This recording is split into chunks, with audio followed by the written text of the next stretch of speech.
everyone, and welcome to another DC Animated Live show. I, of course, am Steve, your friendly neighborhood lawn gnome. I'm always excited to have you guys here today. And, of course, my co-host, Cami, is here as well. Cami, always great to have a great discussion with you over here on YouTube. I'm excited about this one. You know, I get all the feels when we talk about Batman. Oh, yeah, and everything apparently comic books in general. So, of course, there's a lot to first catch you all up to speed, if you will, regarding this show and regarding a lot of things that are happening over here on my channel. But, of course, if you do enjoy this video, do not forget to give a thumbs up as well as a comment. And if you want to see everything else that happens over here on this channel, including the old, the new, and the awesome with Cami and our friend Stacy as well, please don't forget to subscribe and hit that notification bell so you are always up to date. So, a very important announcement. You're probably seeing it a lot on my Twitter feed, but we have a very big announcement to make in regards to this show. Now, the DC Animated Live show has been over here on this channel for quite a number of years. It started with me and my friend Brian over at Brian Lomax Movie Talk. And after we officially wrapped up the DC original movie storyline with Justice League Dark Apocalypse War, he rode off into the sunset in perfect fashion, and Cami officially took over the slot.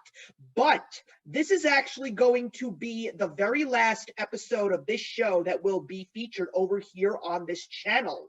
Of course, if you have been checking out Twitter, That's Comical, the other show that just started over here on this channel, is now officially becoming its own channel, and the premiere episode will be on June the 16th. And we came to a good consensus, Cami, myself, and the rest of the That's Comical team, that this specific show would also be much more appropriate if we moved it over to That's Comical. And that is exactly what we are going to do. So, the original 16 episodes, of course, like a comic book, this is its first run, will be remaining over here on the Lawn Gnome channel, but we are going to be moving forward with keeping a little bit of the same, but also adding some more elements to this show. We're going to dive back into some of these movies that we've already talked about. We're going to compare and contrast. We're going to take a look at storylines. We might even do some book-to-film comparisons on this specific show. If not, they will be on another That's Comical show. That is a guarantee. But lots of exciting things are happening. But of course, I want to thank everyone who has helped put this show together for the last couple of years and give these amazing, strong 16 episodes something to really write home about. So, of course, Cami, I have to thank you for being willing to have the torch be passed on to you. And I'm just glad that you are just embracing it all and just ever excited for the next new adventure. Well, I used to be such a fan of the show when you and Brian were having those conversations on a regular basis, and I would tune in just to see what I could learn. So I was actually quite floored when you asked me if I would, take over the torch and continue on with you in conversations. But it, for me, has been such a learning curve, not only to take the knowledge that I came in with, but also to expand on that knowledge. So I'm loving the journey. I'm learning with each episode and with each new dive into something, to some universe, to some parallel universe. And it is such a ride. That's great. So, speaking of rides, we're very much knee-deep into the 2021 release year of the DC animated films. So today we're actually going to be taking a look at one specific film package. Now, we're going to be doing a lot of catching up here in regards to that specifically, because some of you may not have even known much about these movies. Some of you may not even know some of the language. And of course, Cami is one of those people that always says to me, please make sure that we give everybody a clear understanding. So trust me, there is a great deal of understanding to be had today, because a long time ago, when this video library was first created, it was when we got the film Justice League, A Crisis on Two Earths, which is personally one of the most fun that I ever have in the DC animated universe and the films. And it was including with it a DC Showcase short. Now, the term DC Showcase is very well embedded in the DC lore. As a matter of fact, I have a comic book that is actually titled DC Showcase. So what exactly is DC Showcase? Well, a long time ago, particularly when the Silver Age of comics was beginning, the showcase was basically a way for DC Comics to introduce brand new characters and sometimes established characters that couldn't necessarily hold their very own comic. Showcase is well known for issue number 4, the very first run of DC Showcase, because it featured the Silver Age Flash, also known as Barry Allen. That was his first appearance, and the rest is history. So Showcase came and gone throughout the years in DC Comics, and I think they pretty much stopped doing the comic books sometime in the late 90s. The comic book that I just held up was from the DC Showcase 1994 series. The DC animated films did the Showcase shorts, which were short films, animated of course, which featured a not so well known character in the DC world, much like in the comic books. So I highly recommend the first DC Showcase shorts package, which is Superman Shazam: The Return of Black Adam. It is a brand new short specifically for this DVD. It features the voices of George Newbern and Jerry O'Connell as Superman and Shazam, who voiced these two characters in Justice League Unlimited, which is one of the greatest shows of all time. And the 3 Showcase shorts that were scattered throughout the DVDs were Jonah Hex, the Spectre, and Green Arrow. There was also another one that was featured with the Batman Year One film, and that was Catwoman with the voice of Eliza Dushku. And after that, the DC Showcase shorts were just not being made anymore. And nobody knew if they were ever going to come back or if they would come back at all. But honestly, was it something that I truly missed? I don't necessarily want to say yes, they were good to watch, but it wasn't something that I lost sleep over. Well, last year, there was a big announcement because they were going to be making another package, because the year before they started making brand new DC Showcase shorts, which were included in some new DVDs. They came back, and that also meant a brand new DC Showcase shorts package. And it was a very controversial title, Batman: Death in the Family. Now, why do I say controversial? Well, if you are a Batman fan, like many of you I'm sure are, myself and Cami included, you probably have heard that Batman: Death in the Family title before, and it should be no surprise because it was one of the most landmark stories ever told ever in DC Comics. It is also known as Batman's greatest failure.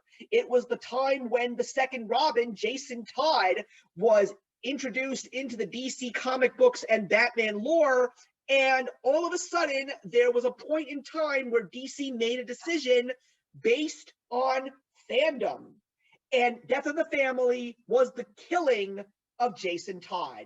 And that leads in to another very interesting thing about this package.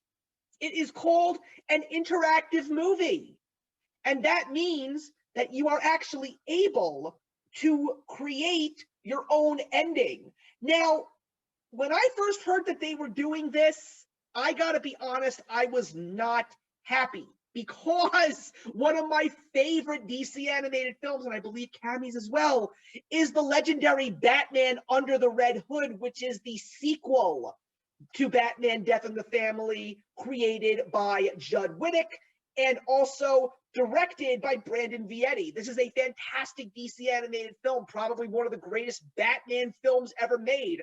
Am I wrong about that, Cammy? No, not even a little bit. Nah, it's a brilliant film. It's beautifully acted. It's a fantastic story. And it's a very believable sequel to a story like Batman: Death in the Family. But knowing that this was going to be a showcase short and an interactive movie, I think I was a little bit more weirded out by the fact that it was an interactive movie, but it only lasted for just like a little while, because then I said to myself, wait a minute, this makes perfect sense. Because why did Batman: Death in the Family happen in the 1980s? It was because DC sent a voting ballot out to the fans saying, do you want Jason Todd, the second Robin, to live? Or do you want the second Robin to die? Well, I think we can all safely say we know what the answer was, because it ended up being one of the greatest Batman stories of all time. But at the same time, after that happened, Jason Todd became a cult favorite. And now, currently in the comic book world, he is the Red Hood, and everybody loves him. They love the anti-hero. Well, I'm very glad also in my journey of comic books that I was able to kind of get a backstory on this. So I think before, if there's any viewers out there that are interested in watching this movie and haven't done so yet, I think it's kind of important to also do a look back on comics, because where I started, I think, was kind of perfect placement. I started with the Three Jokers, and then that left me with a lot more questions than answers. And then that's actually what gravitated me to A Death in the Family. I also took a look at Death in the Family on the Joker's end, because those are two separate, completely different storylines that do some, integrating, but not that you need to read one before the other, or you need to read either or in order to follow the storylines. So going into that, I think that certainly helped. And I had also already watched Under the Red Hood as well as The Killing Joke. So I think going into Death in the Family, you definitely want to have those under your belts to some degree, because it will allow you a better experience. I personally, right off the bat, made the connection because I think also coming fresh off of having just read A Death in the Family, I remember that advertisement halfway through the comic series of showing the 900 number where people could call. And I thought that was the absolute coolest thing. I mean, thinking back to the late 80s, how cool would it have been as a fan to be able to pick up a telephone and make a phone call that you're basically determining whether or not Robin lives or dies? I mean, how awesome is that? My nerd tingle senses just went through the roof, and I was just elated that DC even made that an option. So, Yeah. Going into this film, I as, a fan of that, not having been able to experience that, but a fan of the concept, I love the idea of being able to kind of choose your own adventure, which of course is part of our childhood as well. Yes, that is absolutely true. The choose your own adventure books were an 80s staple, as were children reaching out to 800 numbers and 900 numbers to do all those fun things. And of course, I just specifically remember, get your parents' permission before you call. That was like the end all be all. I still remember that. But also, it also cost a little bit of money, but I don't know about this specific one. But anyway, yeah, you're absolutely right. I would definitely suggest that you do have to do a little bit of homework, not necessarily from reading the comic books. If anything, just watch Batman Under the Red Hood, but don't watch Batman Under the Red Hood for the sake of watching Batman Death in the Family. Batman Under the Red Hood stands out beautifully on its own. And if you're a Batman fan and you just want to watch a great Batman movie and you're sick of the debates with Batman v Superman, watch these animated films because they are fantastic. But there's another very important thing that we must talk about, and Cami is definitely going to give a little bit more of an understanding, and that is, if you are going to watch Batman Death in the Family, you must get a physical copy. And I didn't even know about this other direction. As a matter of fact, after Cami told me this specific fun fact, and she's going to elaborate on it in just a little bit, I actually found a YouTube video that actually was all about, do not watch this movie digitally. You must get a physical copy. So, Cami, explain why that's the case. Well, you know me, Steve, having entered into our comic book journey, even my comic books are digital. I am a fan of cosmicology. A lot of my comic material is done digitally. And I think that it's a great resource if, one, you're trying to get something older that might not necessarily be readily available for a really inexpensive price. It also allows for you to be able to consume more, sometimes at a faster rate, because you're not waiting on it in the mail. So I thought, why not do the same thing when it comes to these DVDs and, videos?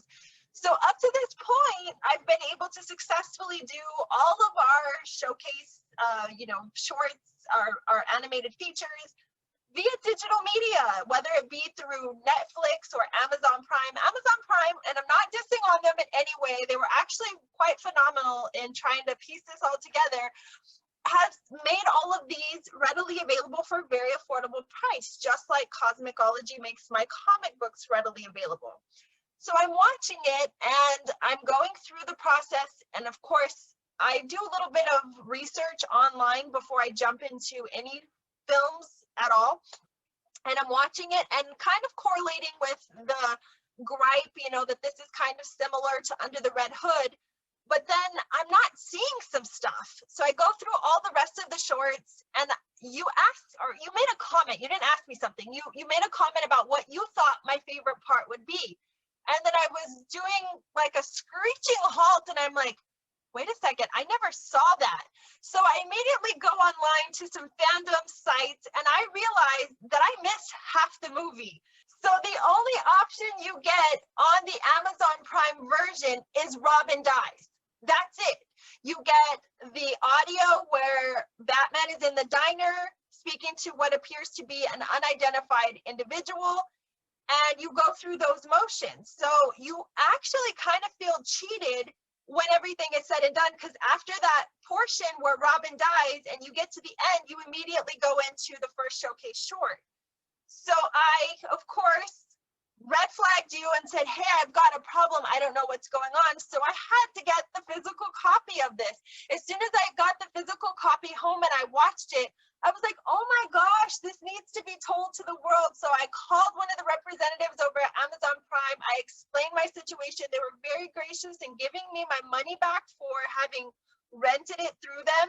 And she's like, I will immediately put this through to our technical department, because as a comic book fan myself and having loved these animated features, that's a huge disservice to someone who's expecting, get the full picture.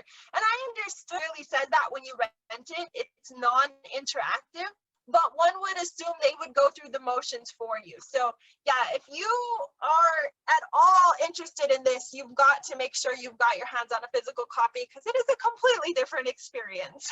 Yeah, absolutely. I mean, there's no way that you could call it an interactive movie if your movie is not interactive. There's just no way to make heads or tails of that. And that's actually opened up something that I actually want to experiment on, because this film is also available digitally on HBO Max.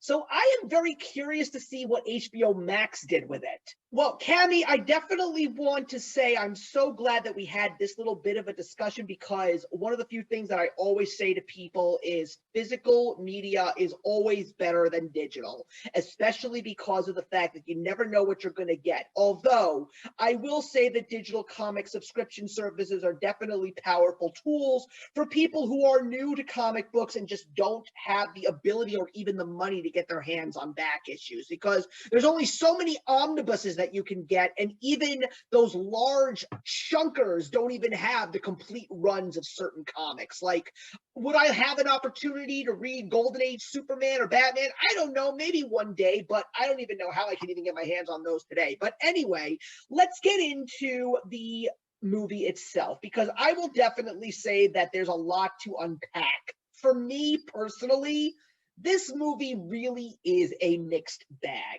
You actually said something that I really want to take to another level. You said that when you originally watched this via digital, you felt cheated. Well, for me, as a fan of this story, I also felt very cheated, because I just don't think we actually got Batman Death in the Family. We did get a lot of elements that are based around all of the events that led up to Death in the Family, but then you basically just get a very short piece of the Death in the Family story, and you get to the point where Batman Under the Red Hood begins, which is Death in the Family's ending. And then you get the screen that says, you choose the fate of Robin. Does Robin die? Does Robin live, or does Robin cheat death? And when you go to Robin Dies, all you get is a reiteration of Batman Under the Red Hood. I mean, first of all, I also want to mention that it was great to actually see Bruce Greenwood and John DiMaggio get the ability to come back and reprise their roles of Batman and the Joker. It was wonderful to see that. But all the film that you get in regards to Batman not being able to save Robin and dying is just Bruce Wayne talking to Clark Kent in a coffee shop and just reiterating the entirety of Batman Under the Red Hood. So I guess you could say it's a good way to get people who had never seen Batman Under the Red Hood to actually watch the Red Hood. But I think that that whole thing, for me personally, is just pointless. I think something to point out, and maybe being new, maybe seeing it from a fresh set of eyes, or maybe because I watched this 3 times before I decided to have this conversation today, I think something very important to point out, and I'm going to piggyback off of what you just said, is this movie is called Batman Death in the Family. Mhm. So that said, this is not Batman A Death in the Family, which is what the comic book is called. So I think as a DC fan, if you're going into this with the expectation that this is going to be your animated version of that comic book, you will walk away disappointed.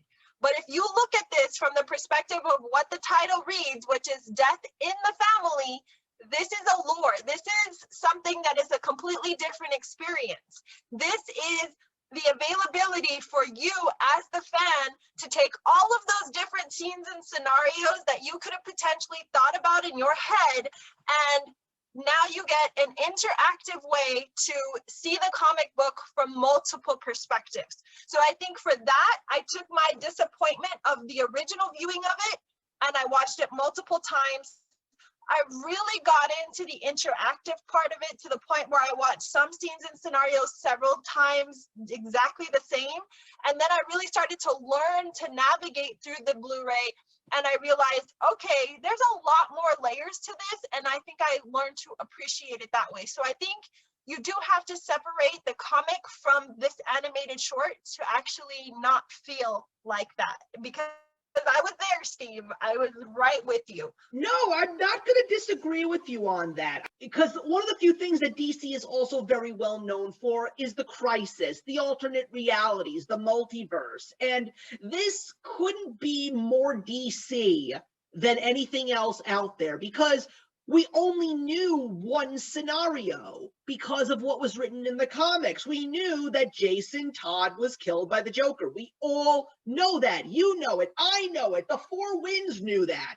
But the question in everybody's head, no matter what, in any fandom, is what if it went the other direction? You know, like, geez, like in Harry Potter, what if Hermione went with somebody else and not Ron? You know, that's the one thing that I hear so many times, especially from my wife and so many other people. But you see what I'm saying? It's like, what could have happened if it went in the other direction, you know? And that's what I think was the real treat in regards to this interactive movie, because when it came to Jason Todd dying in the comics, it was the fans that made that decision. So in this film, now it's your decision again, like, oh, well, maybe I don't want Jason Todd to die. Maybe I want Batman to die instead, which is something that actually happens. And I will say, when you click on that Batman saves Robin, and then you see what actually happens when he saves Robin, you're like, oh my God, really? Because, like, you don't see many events in DC where Batman actually dies. I think that the time where Batman dies that really, like, shook everybody in the comic book fandoms was in a story called Final Crisis. And that came out in the early 2000s, because we had already gotten the death of Superman. We have gotten the death of Green Lantern. We got the death of the Flash. So many DC legendary characters died, but Batman never dies. He got his back broken once before that, but he never dies. So when this actually happened, you're like, whoa, they actually decided to go in this direction. Yeah, I think as a big fan of Batman, that was certainly crushing for me, because, you know, let's not be shy about it. I think we've all thought about it. He's human. He doesn't possess any superpowers. All of the things that he has are because he's got money. I mean, he even says that on multiple occasions, you know. So we've always kind of in the back of our mind wondered, is this the final battle that we're seeing Batman in? And so to see him finally die, it's like, oh, I wasn't ready for that, even though I've been ready for it my whole life. Yeah, and there are so many stories that are spawned from that event, because then you get the whole scenario of Jason Todd ending up becoming the Red Hood anyway and chasing down the Joker. And then the question is, will the Joker live or will the Joker die?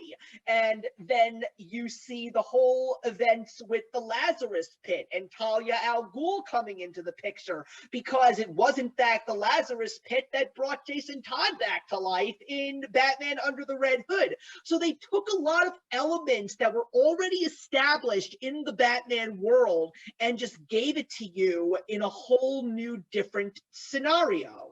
So I definitely have to give them props for that. Yeah, I thought that was a really cool way to present it to the fans. I think that, potentially they gave something to everyone, regardless of how you would have wanted to see the outcome. I think that there is literally an outcome for every vantage point, for every fan in this interactive Blu-ray.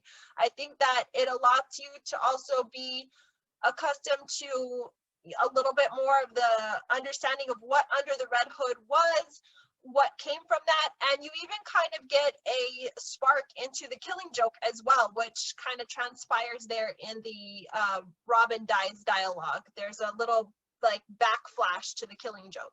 Yeah, and that's one of the few things that I know that Batman purists will despise, because of the fact that Jason Todd is not even supposed to know about the Killing Joke, because the Killing Joke takes place after Death in the Family. So the fact that they actually decided to make the Killing Joke take place before Death in the Family, again, I'm like, I actually missed that the first time. And when I was rewatching it, I was like, oh, okay, they want to go in this direction. Okay, whatever they want, you do you, boo, whatever. So, but I know that there are so many people that will like be waving their fists at the television like, you son of a bitch, why'd you go and ruin that? You're like, ah!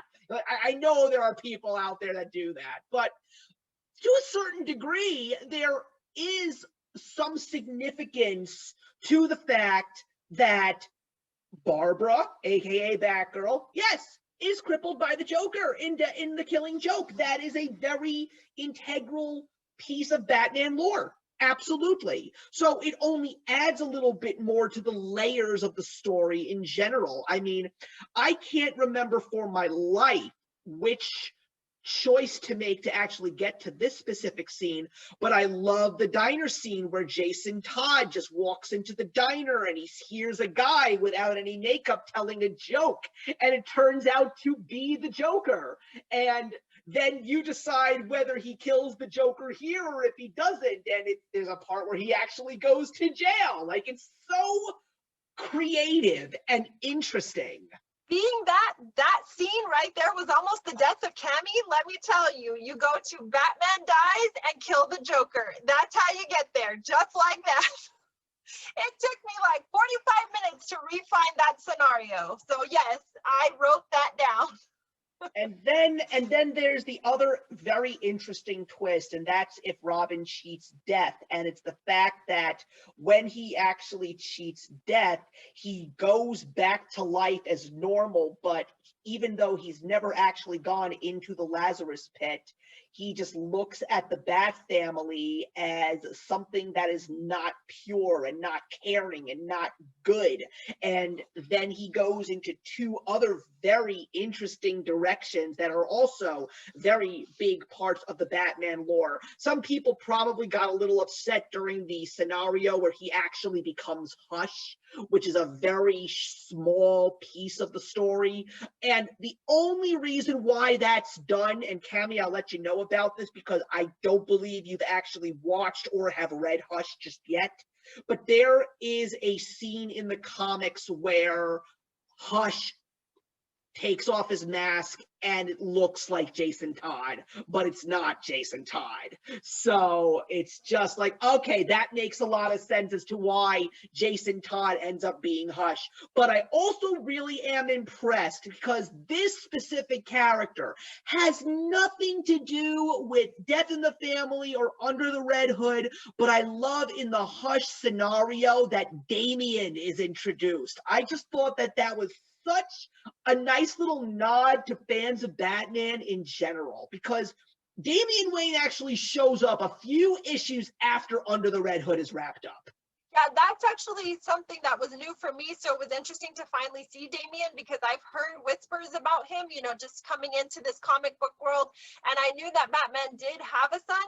I've never seen him in any comic books or anything like that brought to life. So seeing him in an animated version and almost like a family connection. I mean, because you have his mother there holding him, you have the whole backstory between him and Talia at that point, kind of what transpired in terms of her hiding the birth of that child. And then now her being the segue to connecting Damian and Jason together as siblings, and then them kind of, future forward going off to fight crime together. It was a very interesting take. And again, this is why I love these shorts like this, because it really can take the imagination of all these different creators and writers to, tons of different places. And that was a really cool concept. I did really enjoy that storyline.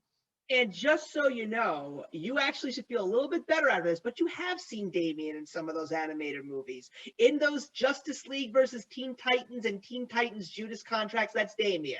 That's not Dick, that's not Jason, that's not Tim Drake. So you have seen Damian a couple of times. Yeah, I'm going to have to go back and rewatch that, because that's one of those things that I think some things I've seen well before I even kind of had the concept of how to piece it in my mind. So I'll have to go back and certainly revisit those to appreciate Damian for what he is and who he is in those films. Right. And the last scenario that happens, for me personally, I was excited to see it, but it felt very anticlimactic to me. And that was when Jason Todd takes on the persona of Red Robin. Now, the reason why I was excited about that is because Red Robin is an entity that was introduced in DC Comics in 1996. Thanks to Mark Waid and Alex Ross in a brilliant story called Kingdom Come. It's an Elseworlds title, and Cammy, now that she's reading comics, she loves her Elseworlds. In this specific comic, he's an older version of himself, because it takes place in the far future when the classic superheroes are a lot older and the new generation is basically filling in the shoes. It's very similar to that brand new show, Jupiter's Legacy, that just showed up on Netflix. I actually just binge watched it yesterday. It's not as bad as people say it is. I just want to make that clear, everyone. But Red Robin was introduced in the Kingdom Come story, and the Red Robin persona has actually been reintroduced in recent years, particularly when DC Rebirth came about and the Bat family became a little bit more predominant in DC Comics, because the Bat family is no longer just Batman and Nightwing and Batgirl and Damian. There's Red Hood, there's Signal, there's Batwing, there's Orphan, there's all of these people that are connected to Bruce Wayne now. So the Bat family is definitely something that I personally would like to see expanded a little bit more. But where I'm going with this is the fact that in this whole expansion of the Bat family, Damian is Robin, Damian Wayne, and Tim Drake is Red Robin. So he's got a very similar suit to the classic Robin, but he's got 2 R's on his chest as opposed to 1. So anyway, I was excited about this because I know about Red Robin a great deal because of the comics, and I was also really excited to see the whole scenario with Two-Face, especially finding out that Gary Cole, who was one of my favorite character actors, was voicing Two-Face. I love the fact that he was there, and I also really loved that part, especially when Tim Drake comes out of the shadows to tell Jason, you are better than this. I really, really, really liked that. And then the ending happens, and I'm really upset by that, because it was just so goofy. Yeah, I honestly thought that, considering this movie was very dark, it was very layered and textured, and it really played to the older generation. I think, fans that have been fans of the DC universe for decades, I think that was kind of a slap in the face to us, because, and I say that being the newbie, but even I didn't enjoy that. I just thought it was very juvenile. I just thought, okay, who's this kid? And, Robin basically goes through all of these really heinous things, and then now this kid's gonna stand in front of him with a gun and tell him this is not what Batman wanted for you, and then he just says, okay, you win. Like, really? Come on, that's super cheeseball. But then again, I didn't really care for either side of the coin. I didn't even like the Red Robin thing. I guess it was Two-Face in that. I'm not used to seeing Two-Face so nonchalant and laid back, and I just felt for Two-Face's character, he just wasn't aggressive enough. He was just kind of like, I don't know, his words were definitely slicing, I'll say that, and I definitely enjoyed what Two-Face had to say to Robin in the heads that was kind of like sliced in, you know, that was kind of messed up a little bit, where he's letting him know, I'm just going to let you live with your actions, because to me, that's more powerful. But yeah, both of those shorts kind of fell flat for me. Yeah, and then the whole thing with Bat Kid, I mean, for crying out loud, he looked like Bat-Mite. And you even know who Bat-Mite is. I'm just like, it was the That's what I thought it was. It was the stupidest thing I ever saw in my life. I was like, are you serious? Come on, man. Yeah, as soon as they threw on the costume, I was like, oh, do I finally get to see Bat-Mite? Oh, wait, Bat Kid? What? What is this garbage that I'm watching? Yeah, it was horrid. I hated both of those shorts. Yeah, but you know, I guess where we're going to go with this now is we're going to just give our final thoughts on this film. We'll give it our ratings. And I guess the other million-dollar question is, you know, after we got this first of its kind in this ever-growing DC library, do you think we're going to get more of these? I mean, if I'm going to be honest with you, I don't think so. And quite frankly, if we never do, I wouldn't be upset. I do think there is potential for something like this in the future, but I do think that DC needs to work out the kinks, because I think a lot of the negative press that this interactive DVD received was, I do feel that a good majority of people watched it digitally and didn't get the full experience. And I think so many people got caught up in that conversation between Clark Kent and Batman in the scenario where Robin dies and just kind of focused on that. But I gotta say, I could live for more of those conversations, like, you know, coffee with Clark and Bruce or something like that. That would be a great series for me, because I just genuinely enjoyed the banter between those two. Everyone I think does. that the love-hate relationship between them is just good enough, you know, where the dialogue flows very naturally. So I think that if DC used this as a way to learn from the mistakes and kind of corrected those for future potential interactive situations, we could see more. But I don't see it probably being any time in the near future, because they do have a lot of work to do. Yeah, I think DC has a lot of work to do in all different areas. I mean, I'm just going to say that when it comes to this movie, I definitely have to give credit where credit's due. Yes, it's something different. Yes, it's innovative, but I am still very much just in the middle with this one. So this movie is going to probably just get a 2.5 stars out of 4 from me. There's really nowhere else I could say that I absolutely love it, and there's no way that I could say that I possibly hate it at all. Yeah, I'm gonna give it 1 thumb up. I definitely enjoyed the experience. I think once I got the correct version of this, it was a lot more palatable and a lot more enjoyable. And I got the rhythm of being able to choose my destiny. But you know, like I said, some of the kinks, some of the storylines fell a little flat. But I think that also when we are looking at multiple perspectives and creators and writers, you are going to get that. Not every storyline is going to be a win. Not every situation and scenario is going to appeal to the fan base. And that's the beauty of these different types of versions, is that you're just kind of throwing them out into the universe and seeing what sticks and seeing what the fans like.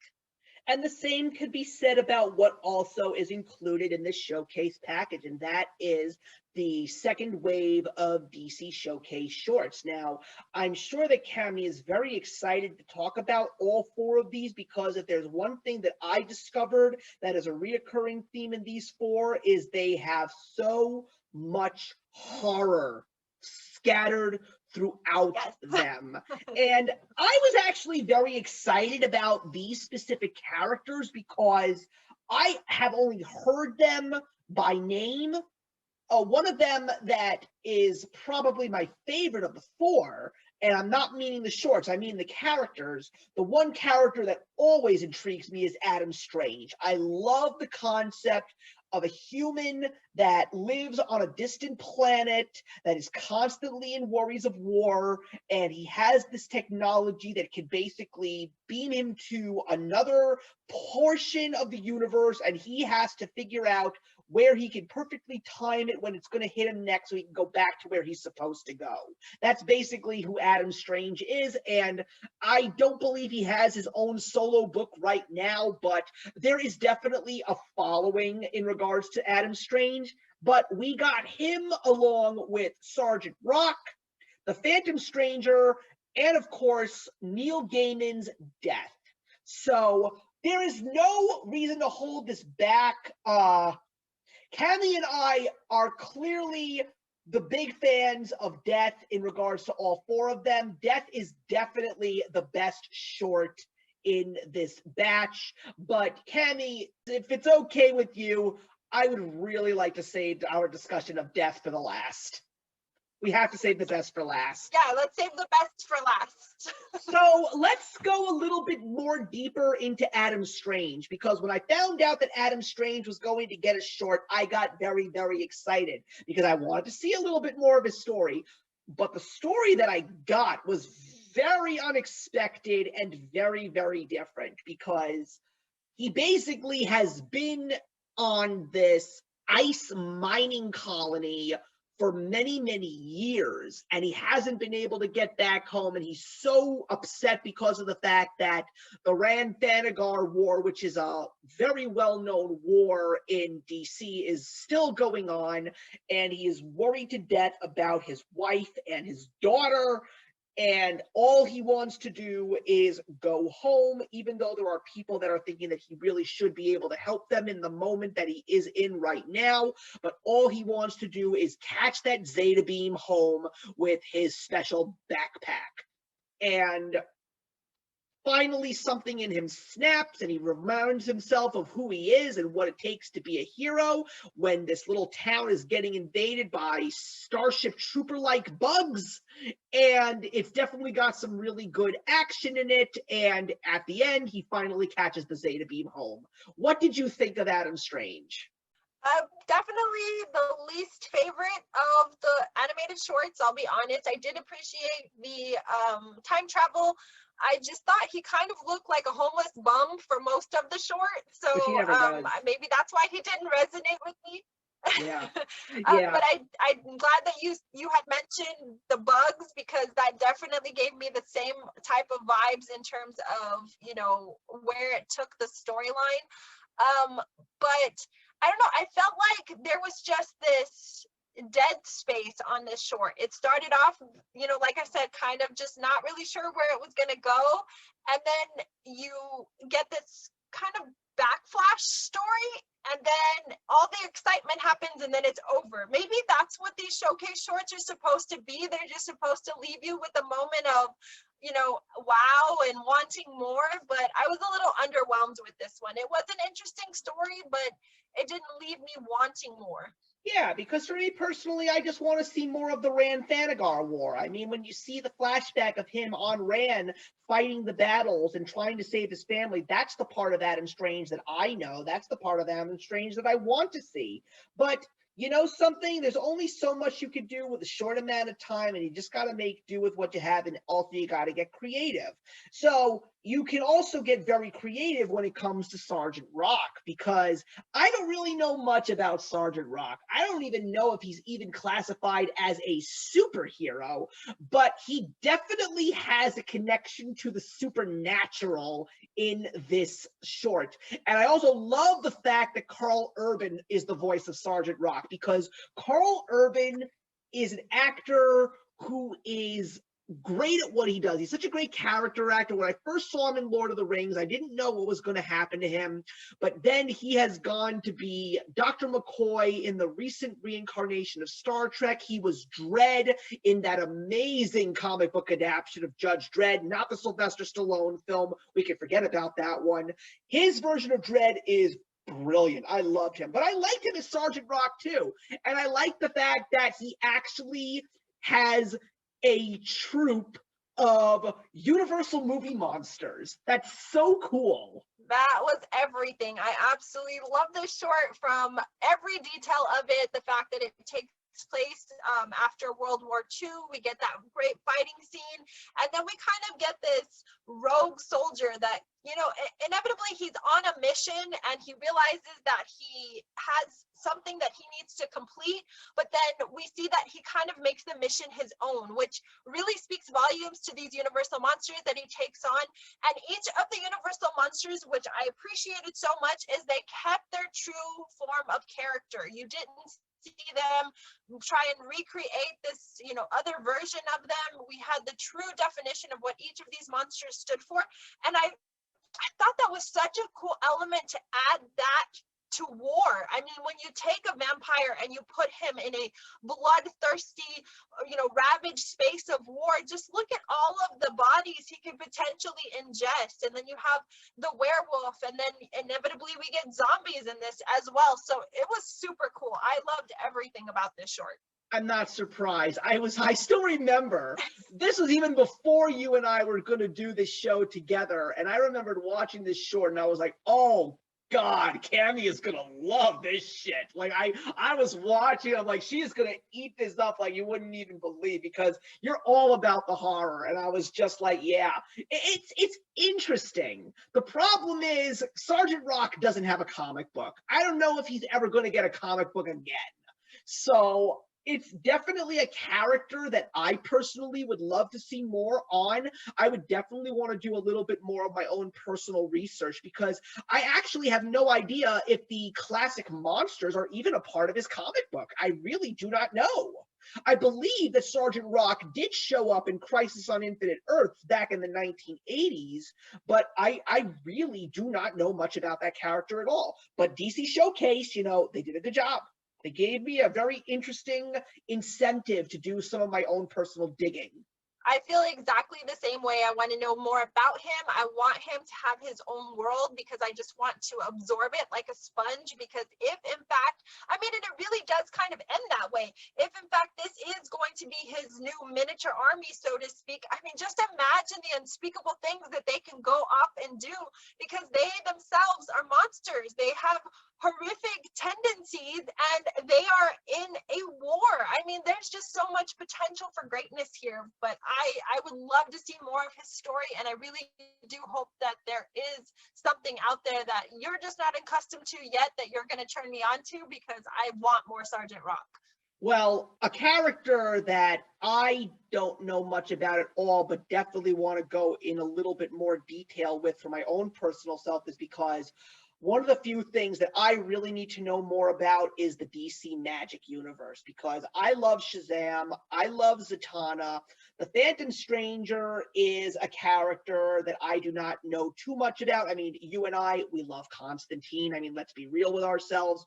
But this short featuring the Phantom Stranger, please tell me you got Scooby-Doo vibes from it. Oh my God, I was gonna say that. I'm so glad you said that. Instant Scooby-Doo vibes, from the van to the way the characters were animated, the music, the clothing. It was so Scooby-Doo. I was so gonna say that. I'm so glad you pointed that out. I loved the fact that it was a period piece. I love that it takes place in the 1960s. And because that was such a time where people were just like tripping, and they were just like, they were literally thinking about all these kinds of weird things like wizards and unicorns and all of this crazy stuff along with the free love. But yeah, sometimes these people went a little bit further into the world of the satanic. And Seth was definitely a very interesting character. And that's Michael Rosenbaum, by the way, voicing the character. So it is always great to see Michael Rosenbaum come back. Well, you also know that where my mind goes and things like this, I think it's set in the 70s, not the 60s, because my brain went from Scooby-Doo to Charles Manson and the Family. That's exactly the vibes that I got off of it. Yes, absolutely. So I don't know if that was the intent, but I was just like, these guys are sadistic. What is about to happen here? And I honestly didn't know if it was going to end the way that it did. I honestly thought she was going to join this family. So this was beauty from top to bottom. I really enjoyed just, the way that they pulled in the air, and it felt like the era. I mean, you got those kind of vibes. Even though you weren't hearing music, you could definitely get the psychedelic music in the background. You got a sense of, you could smell the marijuana in the air, basically. I mean, I wish that you were able to get your hands on the first showcase short, because if you love that kind of period piece, you would love the short for the Spectre, because that's just perfect in regards to trying to make something look like it belongs in a specific period. But that's one of the few things that I really, really like about these shorts, because I love how they actually turn these at times into period pieces. I really do appreciate that they really go and find their creative liberties. The only negative thing that I can say about the Phantom Stranger is I still don't seem to know what his purpose is. Once again, like Sergeant Rock and Adam Strange, like, it makes me want to see more stuff. Now, the Phantom Stranger, have I read about him in the comics? Yes, I have. When I was on the road to Blackest Night in the world of Green Lantern, there's a lot of events that take place that are linked to it. And there is the countdown to Infinite Crisis, and one of them features a storyline called The Days of Vengeance. There's basically 4 storylines, and they go into 4 different places in the world of DC. They tackle the modern world, they tackle the villains, they tackle the cosmic universe with the Ranthanagar War, ironically, and they also tackle the magic universe. So you got to see these characters like Zatanna and Cersei and Detective Chimp, and the Phantom Stranger is there as well, but he doesn't show up until the very end. And that's why I still didn't get enough of Phantom Stranger. So yes, I want to know more about the Phantom Stranger, because I'm still trying to figure out what his purpose is in this world. Because based on this story, all he was trying to do was be the voice of reason for Marcy. That's pretty much what his purpose was in this specific story. But I'm pretty sure there is more to the Phantom Stranger than just that. Yeah, I felt the same way. This is, again, my first introduction to this character as well. So there was a lot of firsts in this showcase feature for me. But I do feel that in a way, maybe that is his purpose, is that he kind of just appears and manifests himself into these situations and scenarios where he kind of wants to see a specific outcome for that character, and kind of just guiding them, if you will, a spirit guide, I guess, maybe. But I would have to definitely see more material and kind of get the backstory on him to really fully weigh in on that. But I definitely feel the same way. I feel that he was just the voice of reason for her in this particular case, and it wasn't bad. I mean, No. having him just kind of pop in a couple different scenes, it worked.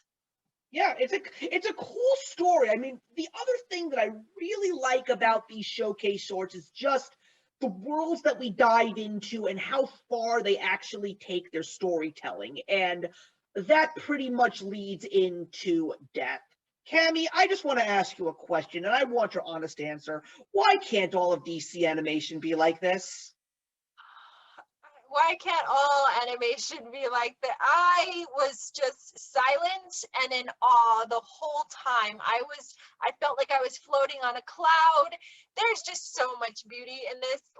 Let's just dive in. It's fantastic. I will not deny this. This was, I think, the only time that a DC animated story actually made me shed a couple of tears. This was one of the deepest, emotional, saddest, but most beautiful pieces that DC has ever offered us. And you cannot get that kind of beauty from anyone but Neil Gaiman's writing. I mean, I don't know much about the Sandman universe, but I did know that Death is a part of that universe. Famous character actress Jamie Chung voices Death, and beautifully. This is just a truly heavy hitting story about someone who is just trying to follow his dreams and conquer his inner demons. And the only way for him to truly conquer his inner demons in this story is to go face to face with death. And it's gruesome in regards to the way we live as human beings, but only DC and the beauty of Neil Gaiman can make it as beautiful a story as it was. Because it's a very dark story. Oh, extremely dark. And I think that's why it resonated with me so much, because that is my continuous conversation that I try and have with people when it comes to reading more horror, is that there are levels and layers to horror that are more than surface. You can go in with a synopsis on a story and you can understand what it's going to be about, but it's what you take from that. It's what you connect to. It's, you know, your feelings, your emotions that you are connected with, not only from your personal experiences, but from other things that you may have incorporated, whether that be media, other books, other situations, scenarios. But this was such, I mean, I was blown away by the art, the beauty, the music, the just those demons that he carried with him continuously. And it made me go beyond his character and his storyline. And I guess stories like this are genius in that way, because it even takes you beyond your main character's story. You know, Vincent is just one of many. Think about how many people are floating out there in the universe that carry the heavy weight of their past with them, and how they feel that no matter what they do, no matter what they accomplish, it's never enough. It's never good enough. They're constantly at battle in their own mind. And then to meet someone like Death, and she's so exquisite and she's so eloquent and so beautiful and just so charming and so understanding, and that's the one person that we fear, you know. So there's just so many levels of beauty to this story that I just cannot even fathom and put into the right context or the right words for a viewer. But this is a must, and Neil Gaiman, once again, he's got that knack for creating these amazing characters that are timeless and resonate with you for a multitude of reasons. Yeah, and that's one of the other things I love so much about it, because when you think about Death, you think about the Grim Reaper. The fact that Yes. you have to remember, and you know this beautiful, charming, kind woman, she's the Grim Reaper. You don't put two and two together, especially when you're watching this character. But it's like, wait a minute, like, oh my God, I literally said that to myself when I was watching it, like, because I've watched this multiple times. It is hard for me not to want to watch this short because it's just that great. But it really is. She is the Grim Reaper. It's scary to think that. It is in a way if you fear death, but you know, again, this is a completely separate conversation, but this is a conversation that I have had with many people, is that you manifest these ideas in your head about the things that you fear, and sometimes the things that you fear aren't as bad as they seemed. And I think this is a perfect example of one of those things, because think about how many human beings walk around fearful of dying, fearful of facing the inevitable. And we don't know what our demise is. We don't know how we're going out in most cases. And so to think that on the other side, you know, Vincent was already dead when he had this pretty in-depth conversation with Death. Yes. But when he first became acquainted with her in the hallway, and, you know, they kind of exchanged words for the first time, he almost kind of fell in love with her in a way, you know? And I think that really eased his soul in accepting her when she came back for him. Yeah. And the only thing that I think I was a bit confused about in the short itself was if it was already planned, you know, like once she made that connection with him in the hallway, she knew she was coming back for him, or had he not like tried to save her through the window, which she had forgotten about him. That's You know, true. so that's the one thing that kind of played on my mind.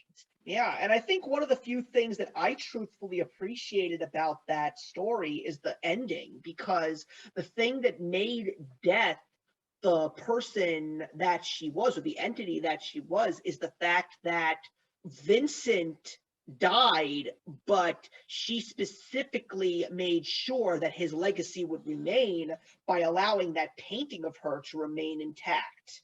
So she actually It is my new screensaver. That's amazing. That is amazing. But Yeah. she really gave him a hero's death. Like she gave him an honorable death.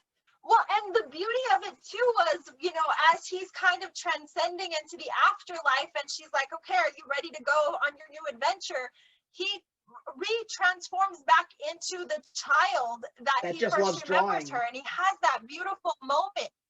Oh, that's just heartbreaking and beautiful all in the same. It's like he's known her his entire life, you know, and I cannot sing enough praises about this. I love the character. I love the writing. I love, and not just death. Vincent in and of himself is an amazing character because he's tragic, but he's an artist and he's got layers and levels to him, and he's genuinely an amazing person, but he doesn't realize it. He's gifted and he doesn't really hone in because he'd rather focus on all the negativity that's thrown his way and that's been given to him through every level of his entire life. And again, it's tragic because there's so many people that live their life this way, that focus on the negative instead of pulling themselves out and focusing on the positive and the gifts that they contribute to this world. Yeah, and he shatters his demons just by going all out and using his talent to his 100% and more potential, which is also the beauty of that whole.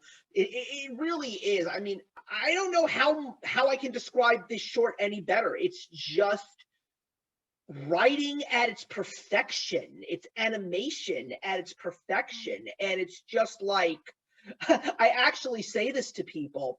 This short was originally introduced to us with the film Wonder Woman Bloodlines, and I said even in my review on my DCAU update, thank God this short was included with this movie because this was the only good thing in this DVD. Like the movie Wonder Woman Bloodlines is nothing special. Death is the best part of this Blu-ray or DVD, whatever you buy. Yeah, it really got me interested in learning more about her. I would really love to fall into that character. And I also love, you know, just the small details that Gaiman gave her. She wears the Egyptian ankh around her neck, which, you know, is a symbol of life and death. And then she's got the, what would appear to be like Egyptian makeup coming off of her eyeliner. Yes. So there's a lot of detail. The fact that she wears all black, but she's also very modern in her style. She carries herself with such a poise and such a grace, but yet she's such a unique standout character. And she's supposed to be the one thing that just kind of blends with the universe, something that you fear, something that you walk away from, but yet you're almost gravitating towards her because of her exquisite beauty and charm and character. And that's something special and unique. So yeah, I can't sing enough praises either. I really hope to introduce myself to much more of her world. But hands down, this was my favorite part of this entire collection. I agree with you. I mean, I'm just really glad to know that the choices that they made specifically for this second package, I think that they were very smart, particularly in the department of the actual shorts, by giving us the very creative stories that we got with all four of them. I mean, clearly it worked because there's now officially a third DC Showcase shorts package in the works. In the latest package that just arrived, Justice Society World War II, we got the first of the third wave of DC shorts, and it's called Kamandi, The Last Boy on Earth. I will just say that I've already watched it, and I think you, Cami, will appreciate it because the animation looks like something out of 1970s Hanna-Barbera cartoons. And we will elaborate on that a little bit more when we finally get this entire package. But I'm excited because we're going to be getting The Losers is going to become a short. They're going to be making a Constantine short, which I'm really excited about, though I honestly don't know why, because Constantine can carry a story all on his own. I mean, come on, we already reviewed Constantine City of Demons, and that is a brilliant DC film. But the one that I'm really excited about is Blue Beetle, because Blue Beetle very much like Robin, has had different incarnations. So I am really curious to know if we're going to go with the Jaime Reyes Blue Beetle, or will we finally get the DC animated Ted Kord from the Silver Age of DC Comics? I would be really excited to see either one of them, because Jaime Reyes, he has been featured in Young Justice. He's been in a couple of the DC animated films, but we never have seen Ted Kord yet. So if you don't know who Ted Kord is yet, Cami, you now know the name. You can go look it up wherever it is you're going to find your comics information.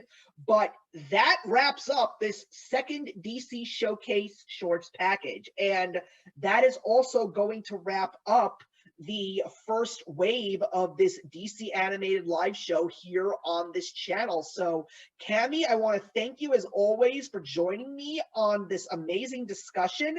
And I am really excited to take this show to the next level when we reboot it on the brand new That's Comical channel in just a couple of months. Very excited about that journey. I just want to also say we can't leave without mentioning that amazing intro, The House of Secrets in Burbank, California. Can we just do a little field trip? Can we? Because that is an amazing comic book store. But in all seriousness, I am very excited. Like I said, I'm having so much fun with this journey. I think that moving it over to That's Comical is going to just offer us a world of opportunity. We're going to be able to work with our entire team and get a lot of different perspectives. This short package was a lot of fun. It introduced me to some great cast of characters. I feel like I have an angel and a demon on my shoulder now. So that's how I'll go out. That's awesome. So just in case you're all curious, what's in store for this show over on the next channel? Well, we obviously at the end of the year are going to do a show where we discuss all of the 2021 releases. That is definitely a must. I don't know what we're going to be doing right now in terms of revisiting some of these old films, but what we definitely will be doing is we will be focusing on The Long Halloween, because of the fact that there is a little bit more to do with this specific film. As a matter of fact, The Long Halloween Part 1 is coming out in June, and it is going to be the third time that the DC Animated Universe Library actually does a two-part film. But we are definitely going to be bringing Andy to the table because he is a big fan of Batman The Long Halloween. The three of us are definitely going to have a discussion on the comic book story. And we are definitely going to do a book to film comparison, whether it's just the two of us. I wouldn't be surprised if Andy joined us as well. But of course, when we discuss the other 2021 releases, we will be doing a full-on review of the animated films, and we will not be comparing it to the source material. It's just going to be about the film and only the film. And I will just say that I am excited to see them develop this into animation, because I've already seen the sneak peek and I think they're going to do very well by the source material. I hope. That's actually one that's been on my radar even before we started our comic venture, just for the name alone, and knowing how excited Andy is about it and how much of a fan he is. I can't wait to get him in on that conversation. And I love the fact that we're going to be visiting so many avenues of that. So super excited to get started with that. And I cannot wait for that to drop. Yeah, and as a matter of fact, we actually have to get started because the movie is dropping at the end of June. So I don't know about you, but I'm going to get started on reading it, and I'm going to definitely reach out to Andy and tell him, hey, listen, we got to start reading, because we are going to definitely be talking about it on the week that the first of the two films actually drops. So everyone, once again, thank you very much for watching over here on my channel. It has been such a blast talking about DC animated films with friends, and I am looking forward to the reboot of the show over on That's Comical. So until then, we will see you in the next one. If you enjoyed the video you just watched, feel free to leave a comment. Also, feel free to subscribe if you want to be up to date with our latest videos. Thank you so much for joining us today, and we'll see you in the next one. Actions speak louder than words.